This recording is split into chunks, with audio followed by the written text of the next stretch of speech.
The living room felt small and tense as I looked at my mom, Linda, and my younger sister, Nancy.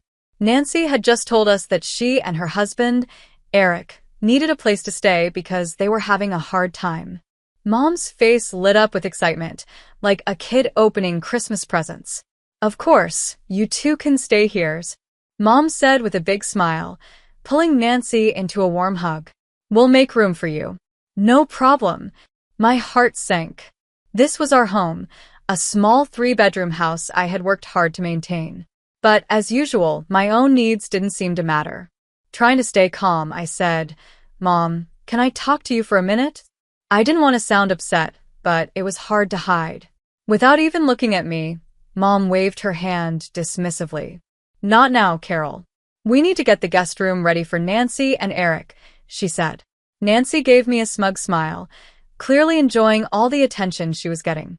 My fists clenched as I tried to control the anger building inside me. "This isn't just your decision," I said, raising my voice slightly. "I live here too, and I don't agree with them moving in without talking about it first." Mom's smile faded, and her face grew serious. "Watch your tone, young lady," she said firmly. "Nancy is family, and family comes first." "But what about me?" I asked, my voice trembling with hurt. "I've sacrificed so much to keep this house running, and you treat me like I don't matter." Mom's eyes narrowed as she stepped closer, pointing a finger at me. "If you can't accept your sister's situation, maybe you should find somewhere else to live." Her words felt like a slap in the face. Behind her, Nancy smirked, clearly enjoying the drama. "Fine, Mom," I said, my voice shaking with anger and pain. "Maybe I will." I didn't wait for a response. I turned and stormed out of the living room, tears stinging my eyes. I had finally reached my breaking point. In my room, I paced back and forth as tears streamed down my face.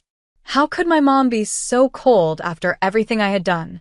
I had worked hard to keep our home running, but now Mom was pushing me aside to make room for Nancy and her husband, who could never keep a job. My thoughts were spinning when a knock at the door interrupted me. "Carol, we need to talk." Mom's irritated voice came from the other side. I flung the door open, glaring at her. "Talk about what? How you're replacing me with your favorite daughters?" Mom's expression grew stern. "Don't be so dramatic. Nancy and Eric are going through a tough time, and they need our help." "Our helps?" I scoffed, crossing my arms. "More like my help. I'm the one paying half the bills here while Nancy just floats around, taking advantage of everyone." "Watch your mouth," Mom snapped sharply. "Nancy is having a hard time. The least you could do is show some compassion." I let out a bitter laugh. "Compassion? That's funny coming from you. When was the last time you showed me Annie's?" Her eyes narrowed, and her face hardened. "You ungrateful brat. After everything I've done for you, everything you've done for me?" I cut her off, my voice rising. "All you do is criticize me, put me down, and favor Nancy no matter what she does. That's enough." Mom shouted, her face red with anger. "I won't have you talking to me like that in my own house." "Your house?" I shot back. "I'm the one keeping this place together with my paychecks, while you bend over backward for Nancy." Her face twisted with anger. "If you can't show your sister some kindness, maybe it's time you found your own place." Her words hit me like a punch in the gut. "You're kicking me out?" I asked, barely able to breathe. "If that's what it takes for you to learn some respect," she said coldly. Something inside me snapped. "Fine," I said, my voice trembling with rage. "I'll leave. But don't come crying to me when Nancy and her useless husband drain you dry." Mom's eyes widened in shock, but before she could say anything, I slammed the door in her face. Hot tears streamed down my cheeks as I sank to the floor, feeling like my world was falling apart. After that fight, I knew there was no going back. I had to leave, start fresh, and get away from the toxic environment of my family. It hurt, but I couldn't keep letting their favoritism and cruelty drag me down. I picked up my phone and called my best friend, Brenda, trying hard to keep from crying again. "Hey, I need a huge favor," I said, my voice shaky. "Can I stay at your place for a while?" Brenda's voice came through, full of concern. "Of course, Carol. What's going on? It's a long story, I said, taking a deep breath to steady myself. I'll explain everything when I get there. Can I come over tonight? Absolutely, Brenda said without hesitation. My door is always open for you. Hearing her comforting words gave me some relief. I started packing my things, but it was harder than I expected. As I folded clothes and boxed up my belongings, I couldn't stop thinking about all the memories in this house. This was the home I had worked so hard to keep running, only to be pushed aside like I didn't matter. Tears stung my eyes as I thought about all the times I sacrificed to make things work, holidays and birthdays where my efforts were ignored while Nancy got all of Mom's attention. I blinked the tears away, telling myself I couldn't break down now. I needed to stay strong and move on, to build a new life away from the family drama that had held me back for so long. A knock on my door startled me. "Carol, it's Eric," said Nancy's husband.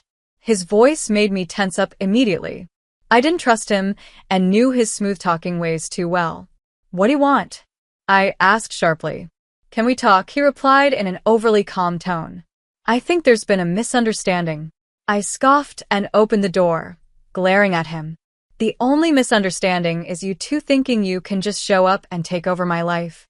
Eric held up his hands, trying to look harmless. "I get that this is a tough situation, but we really need your help right now. Nancy and I are going through a rough time." "Rough times you brought on yourselves," I snapped, anger flaring. "Don't try to guilt me into enabling your bad choices." His face hardened. "Watch your tone, Carol. We're family, and families should support each other." I let out a bitter laugh. "Yeah, tell that to Mom and Nancy. They've made it very clear where I stand in this family." Before Eric could say another word, I slammed the door in his face. I pushed past Eric, dragging my suitcase behind me. "I'm done with all of you. Don't even try to get me back," I said firmly. As I stepped outside into the cool evening air, I felt a strange weight lift off my shoulders. For the first time in ages, there was a tiny spark of hope for a future where I wouldn't be constantly criticized or taken for granted. When I arrived at Brenda's apartment, she opened the door and pulled me into a warm hug. Taking my suitcase, she guided me inside. "I'm so sorry you're going through this, Carol," she said, her eyes full of kindness. I gave her a small, weak smile, holding back tears. "Thank you for letting me stay. I just couldn't stay with them anymore." Brenda led me to her cozy living room, which felt safe and inviting, so different from the tense, suffocating air of my family's house. "Make yourself at home," she said, pointing to the soft couch. "Can I get you something to drink? Maybe a glass of wine?" I shook my head and sank into the cushions. "Just some water would be great. Thanks." As Brenda went to the kitchen, I sat quietly, taking a deep breath. The reality of the last few hours began to sink in. I was officially on my own, free from the toxic cycle that had drained me for so long. When Brenda returned with a glass of water, she handed it to me with a comforting smile. "Whenever you're ready, I'm here to listen," she said softly. I nodded, took a sip of water, and exhaled slowly. Finally, I began to tell her everything. Mom's constant favoritism, Nancy's entitled behavior, and the explosive fight that ended with me being kicked out. The words poured out of me, and Brenda listened with a furrowed brow, clearly upset on my behalf. "I can't believe they treated you like that," she said, her voice full of anger. "You've done so much for them, and they just pushed you aside like you didn't matter." "I know," I said, my voice thick with emotion.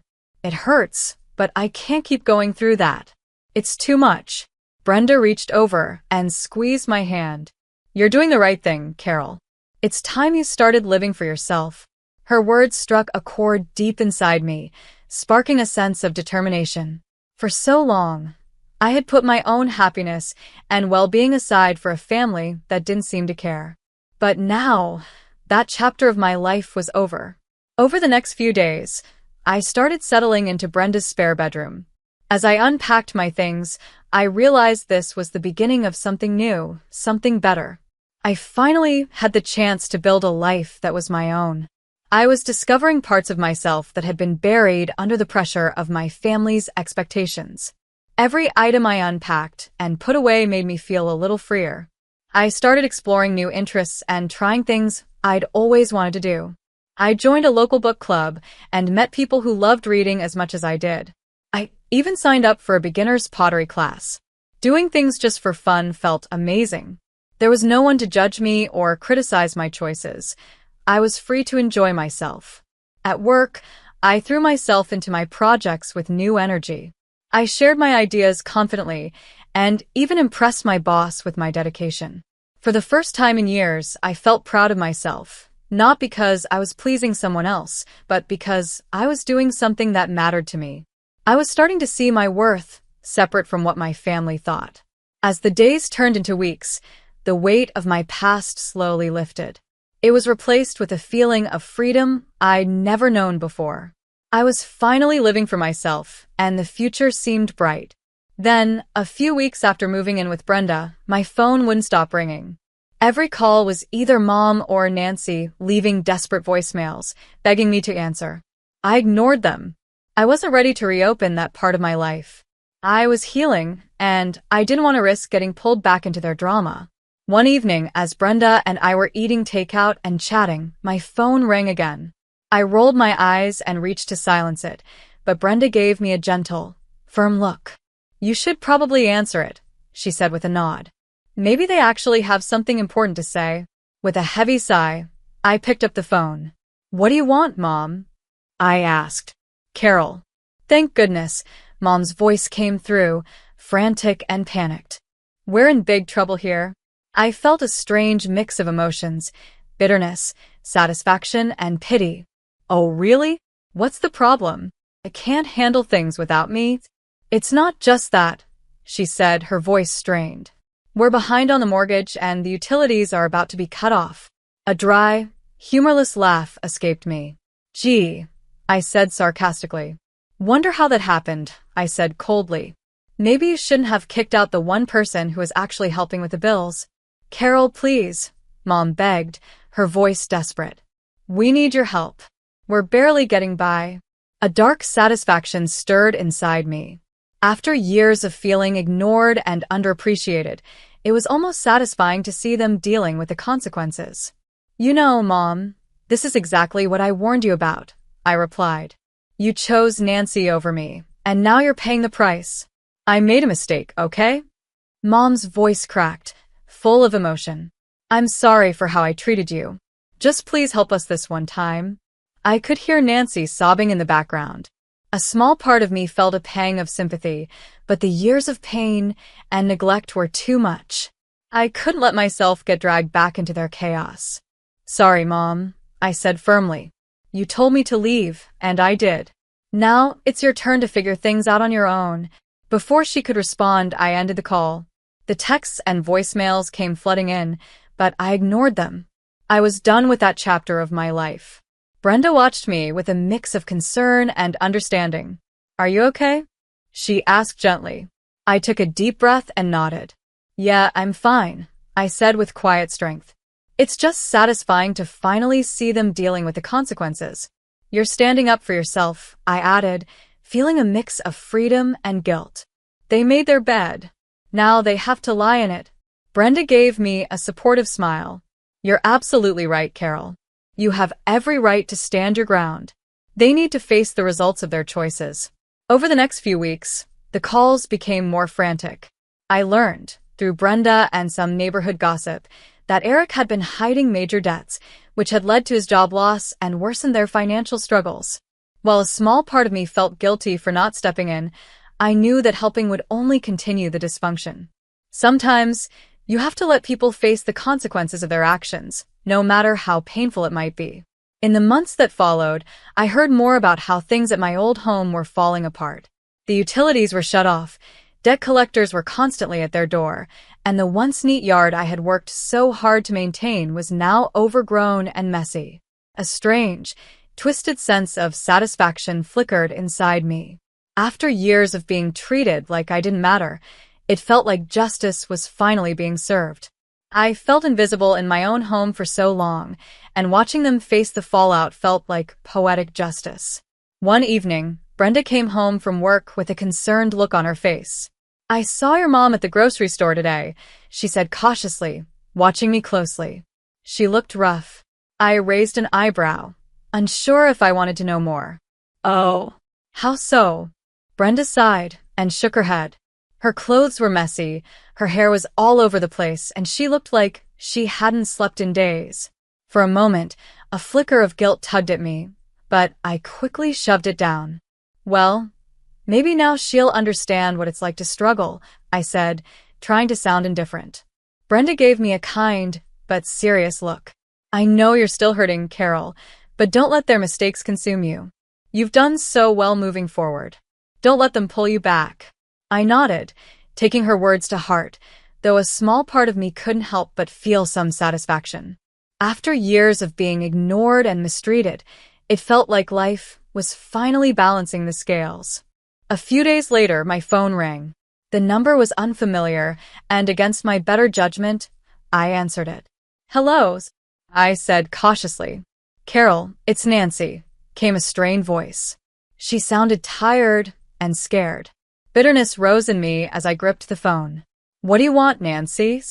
I need your help," she said, her voice breaking. "Everything is falling apart, and I don't know what to do." I couldn't help but scoff. "Funny. That's exactly how I felt when you and Mom kicked me out like I didn't matter." I know, Nancy sobbed, her desperation obvious. "I was so wrong, Carol. Please, you have to help us. We're desperate." A twisted part of me savored her distress. This was the moment I'd imagined countless times, the moment they'd feel what I had felt. "Why should I help you, Nancy?" I asked coldly. "You and Mom made it pretty clear I wasn't part of the family anymore." "Please, Carol," she begged, her voice trembling. "I'll do anything. I'm sorry for how we treated you. Just please, don't let us end up on the streets." I could hear the raw desperation in her voice, and for a brief moment, I almost felt sympathy for her. Almost. "You know what, Nancy?" I said, my voice steady and firm. I spoke, my voice cold and firm. "This is exactly what you deserve. Maybe now you'll understand what it feels like to be left out in the cold." With that, I ended the call. A strange sense of satisfaction washed over me. They had created this mess, and I wasn't going to save them. As weeks turned into months, I continued to hear about how things were falling apart at my old home. Brenda would sometimes update me with the latest gossip, unpaid bills piling up, debt collectors constantly showing up, and even rumors that Nancy and Eric were getting involved in shady activities just to survive. A part of me felt a dark satisfaction watching their lives unravel. After years of being treated like I didn't matter, it felt like justice. But another part of me couldn't completely ignore the sadness tugging at my heart. As much as they had hurt me, they were still my family. Seeing them spiral downward wasn't easy to witness. One evening, while Brenda and I were catching up over a glass of wine, she gently brought up the topic. "Carol, I know you're still hurting from everything that happened," she said softly, "but do you think it might be time to let go of some of that anger?" I sighed, swirling the wine in my glass. "I don't know, Brenda. They hurt me so much for so long. Part of me feels like they deserve everything that's happening." Brenda reached across the table and gave my hand a comforting squeeze. "I get it, believe me, I do.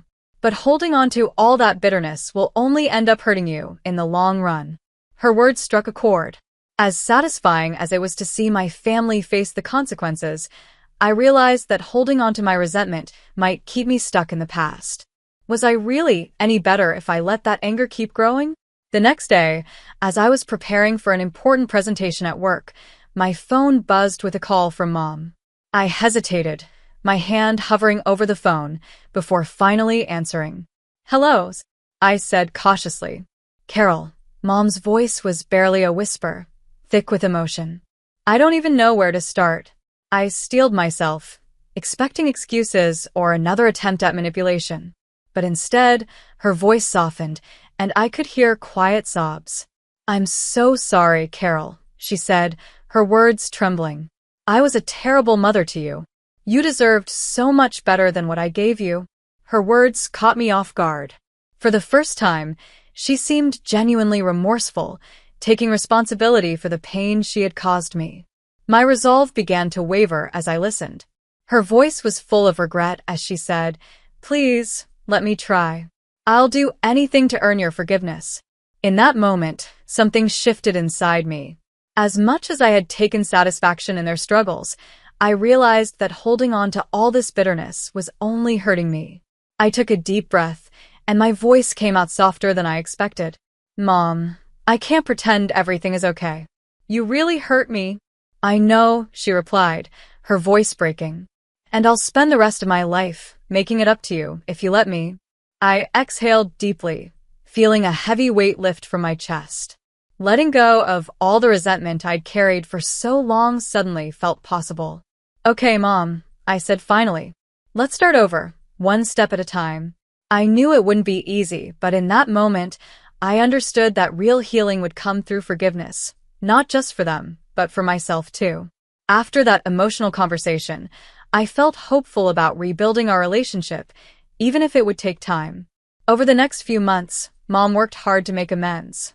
She invited me over for weekly dinners, where she truly listened as I opened up about the pain and neglect I had endured over the years. Her genuine remorse was clear, and though it was hard, it felt healing to finally be heard. Nancy and Eric, on the other hand, kept their distance. The last I heard, they had moved into a small apartment and were slowly rebuilding their lives. While part of me still felt resentment toward them, I knew that holding on to it wouldn't help me move forward. Meanwhile, I was thriving in my independence. At work, I took on a side project that let me show off my creativity and problem-solving skills. My boss noticed my efforts, and soon there were whispers about a promotion. In my personal life, I dove into hobbies I had neglected for too long. I joined a book club and enjoyed lively discussions and exploring new stories. I even started a pottery class, finding peace in shaping clay with my hands.